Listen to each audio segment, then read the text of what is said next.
qui vient seulement dormir 1 heure d'état, 2 heures d'état. Il doit s'habiller pour aller chez sa femme. Ce n'est pas un mariage, ce sont les aventures. Même si vous avez des enfants, on est malhonnête. Moi, je prêche l'évangile de la vérité. Les maris, c'est où le mari passe la nuit. Avec sa femme, ils se sont mariés, ils ont eu l'alliance, ou bien soit de l'État congolais, ou bien dans le mariage chrétien. Je parle de mariage, les vrais mariages. Maintenant, les gens qui ont quitté les mariages, les deuxièmes bureaux qui ont quitté les mariages, les troisièmes bureaux qui ont quitté les mariages, c'est la parole de Dieu. Moi, je ne peux pas faire autrement. C'est ça que la Bible dit. Un homme pour une seule femme. Et moi, je vais vous dire, un jour, tu vas faire l'émission des deuxièmes femmes du ministère. La plupart qui sont des deuxièmes femmes servent Dieu aujourd'hui. Ce sont des maris au ministère. Première femme. Deuxième bureau, ils deviennent les premières femmes. Et ces femmes-là qui étaient deuxièmes sont allées aussi demander pardon aux premières femmes. Ils sont au ministère. Et premières femmes et les maris sont venus au ministère. Viens faire l'émission. On va toujours écouter la rue, les boulevards parlent beaucoup de mauvaises choses. Ce ne sont pas des vérités.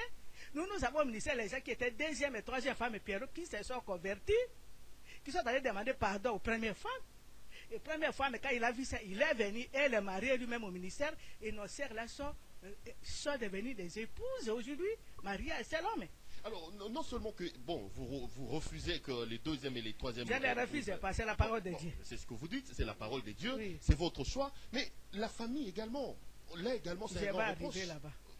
On y arrive. Qu'est-ce que la famille a à faire? Qu'est-ce que la famille a à voir pour que, bon, vous n'avez pas les droits de recevoir votre mère chez vous à la maison, vous avez les esprits de servitude, il faut connaître l'état d'âme de la personne qui vous reçoit. C'est un peu compliqué. Tous ces enseignements, on le reçoit de chez Maman Hollande. Ça, ce ne sont pas nos enseignements.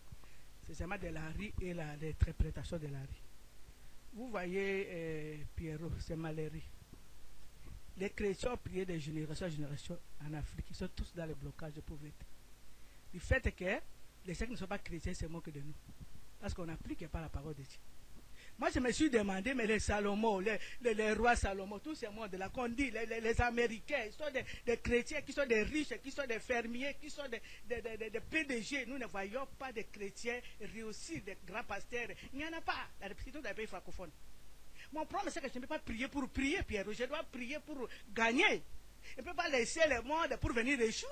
Moi, je me suis demandé pourquoi les chrétiens échouent, pourquoi nous n'avons pas de belles églises, pourquoi les chrétiens ne réussissent pas, pourquoi les chrétiens sont pauvres, pourquoi les chrétiens sont derrière les riches. Parce que moi, les régimes passés, nous avions des amis qui étaient au pouvoir. Les amis de mon mari ingénieur qui se moquaient de nous. Il faut que quand moi j'ai combattu, quand mon mari avait changé, mon mari a commencé à prier d'abord à l'église de plein évangile. Je suis passé à Tchibambi. Nos amis se moquaient, ils disaient, toi tu vas amener Joseph là-bas, prier là où les gens, avant de prier, sont intelligents, quand ils prient, sont plus intelligents. Vous voyez, ça c'est le monde. Avant de prier, les gens sont intelligents. Ça veut dire quand ils prient, ils sont plus intelligents. Et ils se moquaient de nous. Que les chrétiens, vous injuriez les gens, il faut la magie, mais vous n'avez rien. Moi j'ai écouté ces soldats. Maintenant, quand j'ai prié, le Seigneur m'a dit, mais pourquoi nous ne réussissons pas? Pourquoi la vie chrétienne, on ne voit pas? Pourquoi les gens sont légers? Pourquoi il n'y a que des critiques? Pourquoi il y a la pauvreté? Pourquoi nous sommes, est-ce que Christ est toi, il a dit, je vais nous donner la vie en abondance? Pourquoi il y a la pauvreté? Pourquoi les gens, parce que les gens n'appliquent pas la parole de Dieu. Il dit maintenant, Deutéronome 28, Pierrot, écoute. Deutéronome 28, on dit le verset 1. Le Seigneur me dit ça. Vous devez savoir que je suis arrivé à prier, à écouter Dieu, à parler à Dieu. Ça, c'est la grâce que j'ai.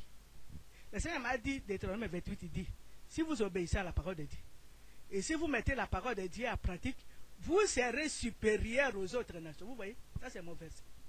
Dieu m'a dit, Elisabeth, et regarde, si vous écoutez la parole de Dieu, ça veut dire à l'église, quelles que soient les églises, c'est que les pasteurs prêchent, si vous écoutez la parole de Dieu, et si vous appliquez la parole, si vous la mettez en pratique, vous serez supérieur aux autres nations. Elle dit à tout le monde, même au bureau, même aux affaires. Nous les chrétiens, nous serons supérieurs. Et ça, on ne trouve pas chez les chrétiens. Pourquoi?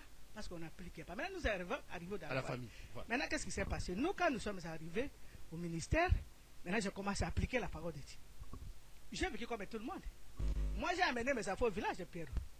Nous étions en Europe. Avec Papa Langui. On s'est mariés d'abord très jeune. Lui, il avait 20 ans, moi, j'avais 18 ans. On avait que des gamins. Nous deux, on a eu l'expérience ensemble de la vie. Moi, j'ai porté le mini-jupe en Europe. Nous sommes rentrés.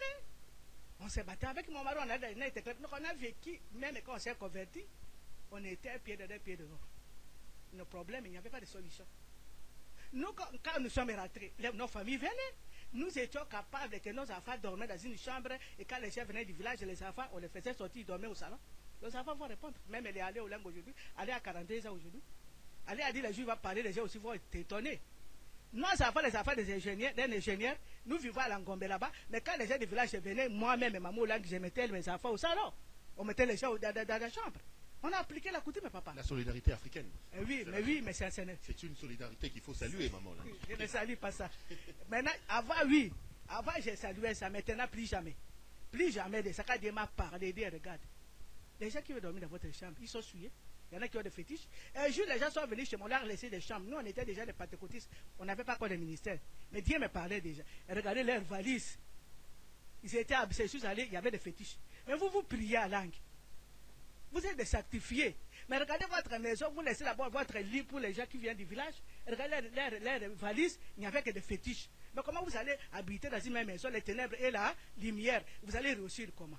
Dieu a commencé à m'interpeller. Je ne comprenais pas même moi-même au début. C'est vrai que j'étais chrétien. Moi, je vivais dans la coutume, on accueille tout le monde, nous étions toujours dans les problèmes. Donc il n'y avait pas une solution. Le Seigneur a dit ça ne peut pas marcher. Si vous obéissez à la parole, vous séparez les ténèbres et la lumière. Ténèbres, même ta propre mère peut être. S'il a fétiché, elle est ténèbre. Même ton propre père. Même ton propre. On ne rejette pas, je vais te dire la procédure qu'on a fait, papa, on n'a jamais rejeté. Quand le Seigneur a commencé à me montrer. Un jour, moi j'ai commencé à prier, Pierrot. Mon mari était au travail. Mon mari ne m'a jamais dit que sa grand-mère était fétichée. Pendant ce sont les interdits des familles, on ne parle même pas à la famille. Un jour, j'ai prié, j'étais tombé malade. Je suis tombé. Et la grand-mère de mon mari, les démons commençaient à sortir à moi. Toi, dois te tuer. Toi, tu as amené les faits dans la famille de notre affaire. Ils ont commencé à sortir. Des milliers de démons ont commencé à sortir à moi. Et quand les démons sont sortis, je me suis senti, j'étais guéri. Et quand papa l'a venu le bio, Bosarabandoki, on m'a dit que la vérité. Assez qui a lui pourquoi? Il dit, mais t'en es ni c'est là, Songolo abîmé à le bio. Mais la grand-mère a été fétichée. Nous sommes venus vraiment dans la maison où il y avait les fétiches. Voilà, on ne parlait pas. Petit à petit, j'ai commencé à prendre conscience. Et mes belles familles ne me laissaient pas tranquille. Aujourd'hui, ils viennent à l'Angombe. Et moi, si j'ai fait du bien, ils viennent m'insulter tout le temps. Mais qu'est-ce que je dois faire? Quand nous étions étudiants, moi, quand j'ai travaillé à Belgique, j'ai construit la maison pour ma belle famille. Mes beaux-pères étaient déjà des vieux. Mon mari n'avait plus de bourse, on nous a coupé tout le monde de les bourses. Tous les étudiants congolais, Zaïrois à cette époque-là. Pour montrer que nous, on n'a pas été méchants. On a construit des maisons pour la famille, pour la coutume. Maintenant, quand nous avons commencé, que nos enfants maintenant n'allaient plus. On a vu que les enfants étaient venus de voyous, les enfants ne nous écoutaient pas. Ça, c'est les conséquences. Les enfants qui commencent à causer avec eux, quels sont les rêves qu'ils voient là. Le Seigneur a dit maintenant, prie dans la maison. Tu vas voir des vérités dans la maison. Les enfants commençaient à rêver. J'ai été au village. Elle me dit quoi? Les enfants, on mange la nuit. Les enfants commençaient à être initiés dans la sorcellerie dans ma maison. Ça, c'est les méfaits.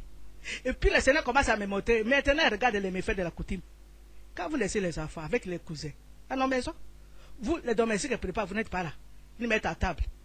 Qu'est-ce qu'ils vont dire? Et même vont manger la viande, ils vont dire aux enfants, donnez seulement les pondous et les riz.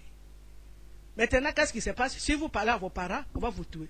Parce que les enfants grandissent chez leurs parents comme des étrangers, menacés par la famille, par les autres, quel que soit côté maternel ou paternel. Nos enfants dans nos maisons, bien qu'on ait étudié, nos enfants vivent des cas. Beaucoup des enfants des cadres sont violés par les cousins. Les parents ne savaient pas. Nous avons trouvé cette expérience. On a dit cessez. Parce que les noms, comme vous avez dit que si vous parlez de ça, on va vous tuer. Donc le diagnostic était sombre. Oui. Vous avez établi un constat sombre de ces fréquentations des familles. Les réalités. Les réalités. Le Seigneur m'a dit c'est ça les ténèbres. Et beaucoup de chrétiens, ils prient avec ces choses à la maison. Je ne bénirai pas.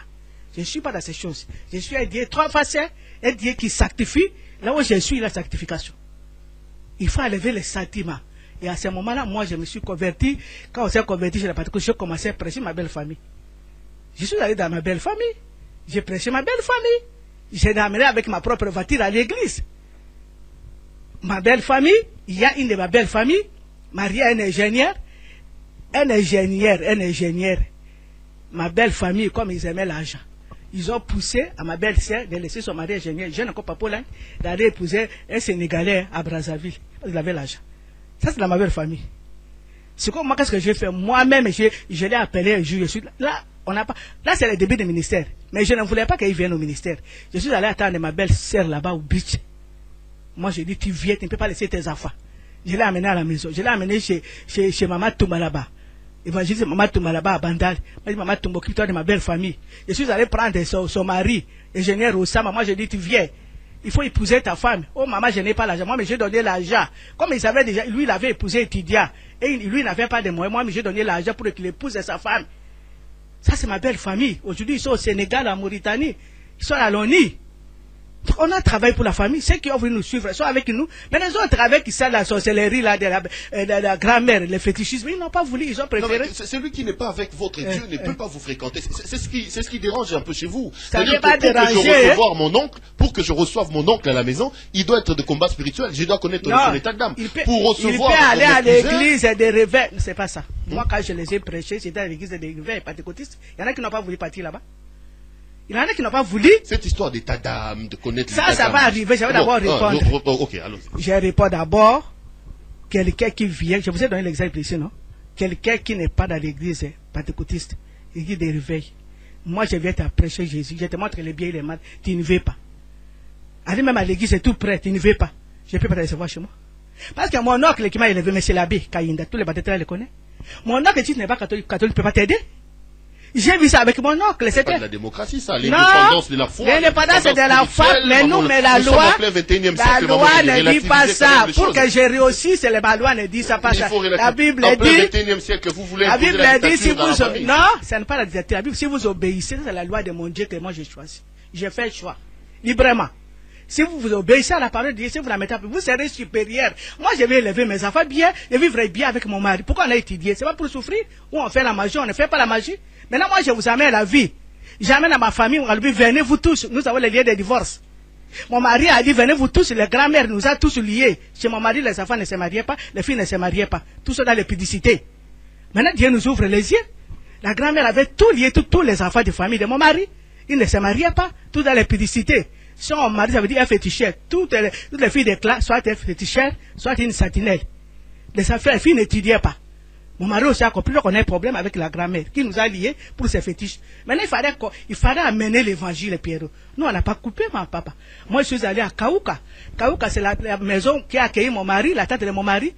Je suis allé amener l'évangile. J'ai amené les riz là-bas. Je leur ai montré, regardez, regardez, les enfants, vous êtes venus à Kin depuis 50. Aucun enfant n'a fait le CO. Venez, c'est Jésus. On n'a pas dit venez au combat spirituel. C'était encore le pentecôtiste. Venez prier, même ici à Yolo. Il y a le pentecôtiste, prier parce que Jésus peut libérer. Personne qui a voulu. Nous, on n'a pas coupé tout de suite. On ne coupé pas tout de suite. On a mis d'abord l'évangile, on a mis d'abord la vie. Oui, c'est comme mon oncle faisait avec le catholicisme.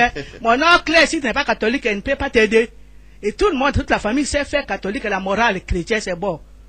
Moi, je suis très fier, Pierrot, d'être élevé par mon oncle avec cette discipline, et ça m'a permis aussi de réussir dans la vie. Je suis très fier. J'ai le baptême catholique, j'ai été dans la morale catholique, je me suis marié vierge. C'est parce que mon oncle me disait que ça ne sert à rien de faire la vie, tu dois attendre ton homme. Mon oncle n'a rien fait de mal. Il m'a amené la morale chrétienne. Et toute la famille, il voulait que tout le monde soit sauvé avec la morale chrétienne, au lieu de faire les fétiches, tout ça. Et moi, je vois que la famille qui sont venus, or aussi. Alors, on va prendre ces trois concepts quand même importants. Lorsqu'on évoque Maman Alain Gyondi qui divise des familles, les gens parlent de la servitude. C'est-à-dire que ma mère qui m'a mis au monde, elle a trimé pour que je devienne ce que je suis. Et commis servitude. On parle également d'état d'âme. Maman Langui, aujourd'hui, on a quand même l'opportunité de vous avoir sur le plateau. Expliquez-nous un peu ce que vous entendez par servitude, par état d'âme déjà. Ne recevez personne chez vous à la maison, il faut connaître son état d'âme. Expliquez-nous. Expliquez-nous un peu ce concept. L'état d'âme, c'est quoi? Tu es avec ta sœur à la maison. Maintenant, tu sors au marché, ton mari vient, il prend ta sœur, il couche avec. Est-ce que toi, tu connaissais l'état d'âme de ta sœur? Elle peut se conduire avec ton mari. Tu prends ta sœur comme ta propre sœur. Il n'y a rien de mauvaise pensée. Tu vis avec ta sœur, tu le fais étudier, elle aussi, elle t'aide à la maison. Mais un jour, tu es au marché, tu arrives, tu te retrouves avec ton mari. Mais est-ce que toi, ça, c'est l'état d'âme de la maison? Tu arrives avec ta mère à la maison. Toi, tu habites à Limité. Ta sœur habite en Gilles. Ta mère qui est venue chez toi.